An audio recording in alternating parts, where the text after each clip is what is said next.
You ever shake hands with a man who worked a coal seam for 30 years?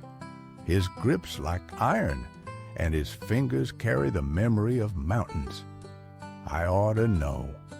That man was my father. We lived in a little holler down in West Virginia.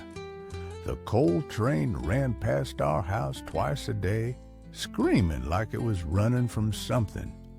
And every morning before sunrise, my daddy laced up his boots, kissed Mama on the cheek, and disappeared into the earth.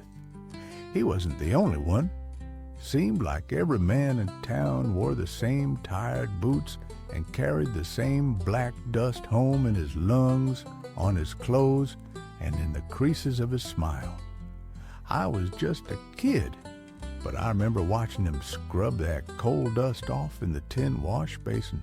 Didn't matter how hard he scrubbed, his hands were always stained, like the work left fingerprints on him.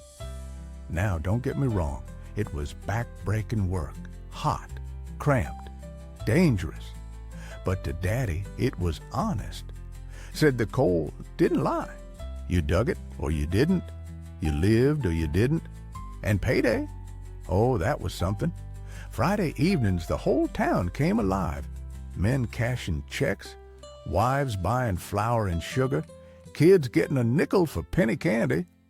And at the diner, the jukebox played Hank Williams while the smell of fried chicken and hope filled the air.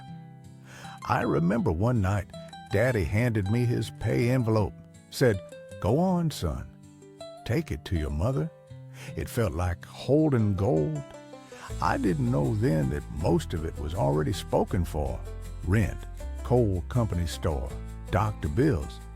But to me, it meant we were going to eat, stay warm, and maybe even afford a pair of shoes without holes. You see, folks talk about wealth like it's something you bank. But back then, wealth was measured in full bellies, warm stoves, and a family that made it through another week together. Now, I won't lie to you, the mines took their toll. Daddy coughed through most of my teenage years, black lung settling in his chest like a second set of ribs. But he never once complained. Said a man does what he has to do to keep his family going. And when I got old enough, I strapped on a helmet and crawled in right behind him. Just for a time, just to understand, I only worked the mines a couple years. But I came out with a spine a little straighter and a soul a little deeper. And a respect for men who walk into the dark every day to bring light to others. We lost Daddy in the winter of '82. Snow on the ground, coal in the stove, tears on Mama's cheeks. But that man left behind more than pay stubs. He left behind pride, purpose, and a family that knew how to stand tall in the shadow of a mountain. So when I hear folks today say, "Just get a better job," I think of Daddy. I think of men who traded time and breath for paychecks, who didn't make headlines, but built this country one shovel at a time.